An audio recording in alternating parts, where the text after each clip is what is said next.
manga, and I keep messing myself up. There's always some kind of mess up in the interest, you know? Anyway, hello my fellow readers, I Dark7777 with a fanfiction reading. As always, a link to the story will be in the description below. Please like, subscribe to the channel, click on that bell for notifications, leave a comment in the comment section below on your thoughts of the story, and any future fanfictions you want me to review, and as always, these are my opinions. I think I should start saying these in my reading videos, just, just in case. So, the story I'm doing a reading of is this one. Do not wear heels. Do not wear high heels in the sand. Kudasai. It's a Nazotoki wa dinner no ato. Now, I did the roulette thing. I think for the sake of this video, I'm going to at least explain how the roulette wheel works. Let's see, here's right here. So I go to this website right here, randomnamepicker.net. I click on the spin wheel. Now what I do, come on. Not that one. That's for the, oh, here, I got a set number 2. And I pick a section from FanFiction.net. You can send me a link to the story. I'll take literally any story from a website as long as it's as long as the story is complete. I'll do it.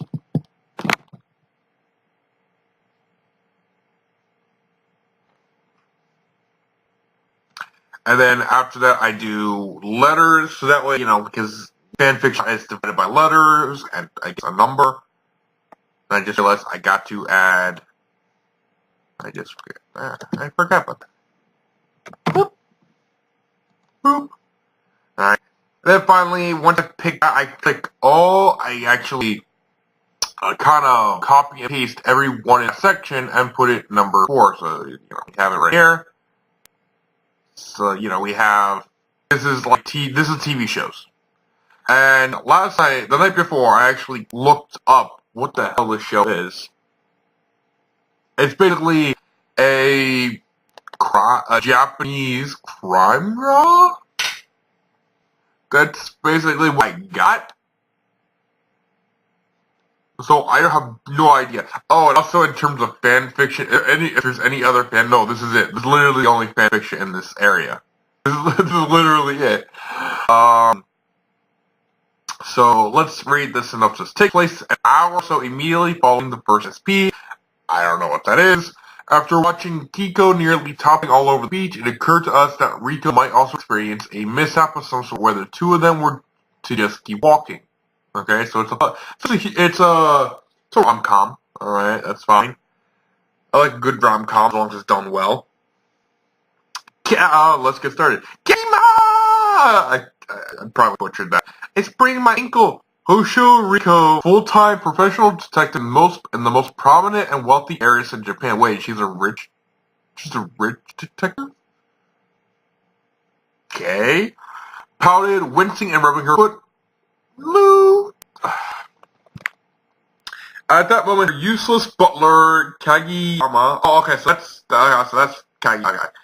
Was walking. No, not rushing to her side. Back to where she was sitting in the sand, trying to regain a sense of grace while wearing only one shoe. Kageyama! She called again. Oh, he was already kneeling down to inspect her foot. It was obviously beginning to swell, but she knew it was at least mildly serious when he didn't immediately chide her and set her on her feet. But how would they get back to the hotel? She put a finger to her chin and thought. She eyed her butler. He was just placing her foot carefully back on the sand. Kageyama, Kirimi.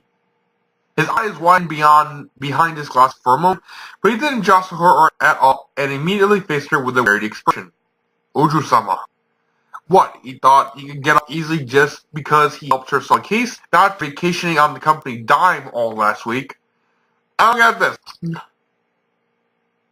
She was acting all insistent, he sighed, straightened his coat with exaggerated dignity, and crouched down with his hands behind him for her to climb on. Riko paused. This was not what she had been envisioning. Piggyback? Surely there was a better way. She was wearing a dress. Just... Oju-sama, is there something wrong?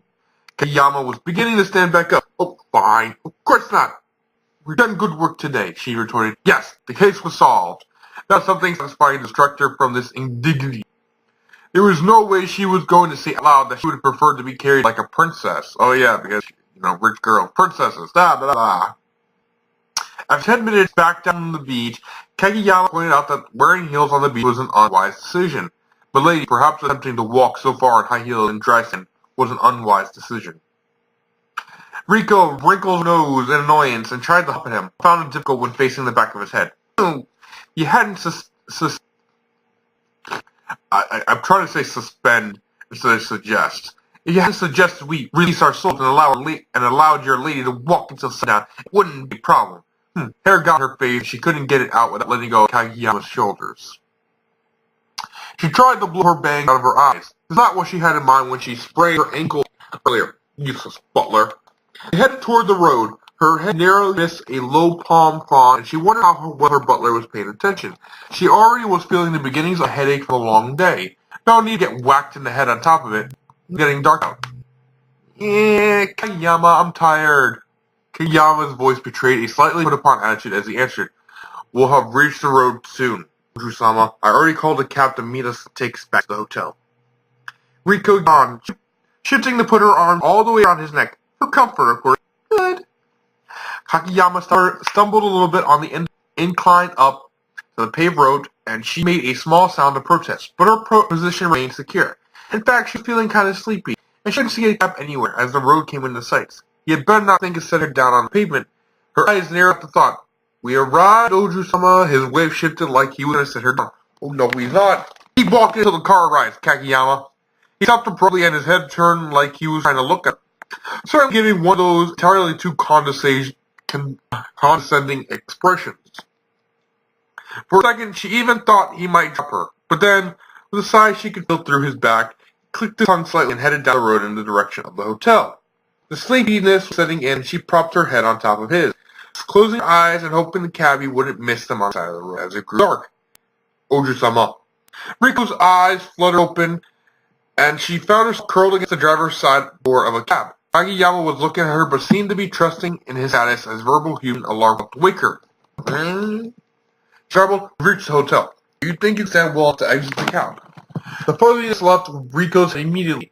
Can't exit a taxi cab. Was she invalid? Well, he's a rich invalid. Bad joke. Of course I can, she sniffed, and scooted across the seat to exit after him as he stood. His mouth dropped like he was about to say something and then thought better of it, which happened quite a lot, so she didn't give it any thought. Kageyama bid cabbie, who was taking in entirely too much a view of the lady's backside. Okay. Does this chick have a huge butt? Like butt. A good night and headed for the lobby. I am relieved to see that my lady's ankle has recovered with a brief rest. Rico's eyes momentarily widened. Oh, her ankle. Well, a trained official police detective to handle some pain in the job, of course. There. Perfect. Confidence restored. Bullshit. I'm calling bullshit fake that. I don't even know any of the show, but I can usually tell she faked it. Of course. Kageyama was smirking. She didn't like it. He held the door for her as they walked into the hotel. A man in the hotel's uniform rushed to meet them. We're terribly sorry. Please forgive us, but the elevators are not working. Here's a ticket for the complimentary drink at the bar if you would like to wait for the repairman. He says that won't take long. Kageyama took the ticket and thanked him, turning to face her with a questioning expression. Rico straightened, let her chin straight. I've had enough to drink lately. Don't you think, Kageyama? Oju-sama. He raised his eyebrows. In fact, I am feeling quite sleepy again. Yes, just as I thought. Your lady must go directly to bed. Kageyama, carry me up the stairs. I can see that not end well. Okay, so she wasn't imagining the click of a noise earlier. His eyes narrowed, and she was thinking that were he a stranger, she might have suspected murderous intent. He felt a flicker of hesitation, and then it vanished. So she was Hosho Rico, and she gets what she wants. So there. Okay. The hotel employee was coming back. Is everything alright? Abruptly, Kageyama's blinking glare transformed into a smirk of mischief. Alright. Certainly. But it seems the lady is tired, so... In 2 steps, he closed the distance between Rico and scooped her in a princess hold. I'll be taking my fiancée to her room. Good evening. Hey! Why? She yelled in sudden outrage. Why couldn't he do things the way he was supposed to? They were halfway up the main staircase before she realized she hadn't actually said a single word of protest yet. And, this was much more comfortable than riding piggyback, and she was truly tired. Scolding Kageyama could wait. She snuggled in and hoped he didn't dare drop on the way to the 3rd floor.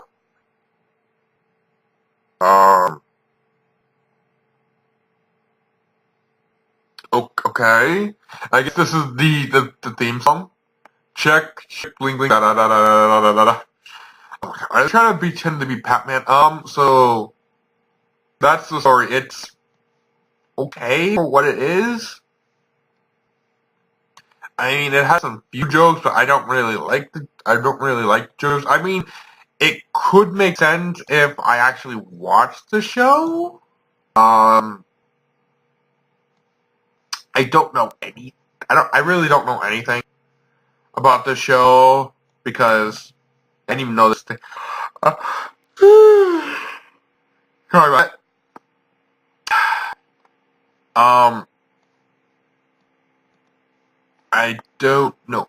I literally don't know anything about the show. If I had to rate it between 1 and 5, I give it a 2.5. I mean, it's structurally sound. Nothing's wrong with grammar. I don't know anything about the characters. I can't even say what the characters are actually like in the show, besides possibly... Oh, wait. Okay, this is probably the lady and her brother. So, yeah, she's probably full of Brad. He's like, fine. I'm gonna like it. Fine. But overall, I think it's an okay story. For what it is, it didn't do anything bad, but it didn't anything I didn't like anything about it. But you know, I can't really say anything.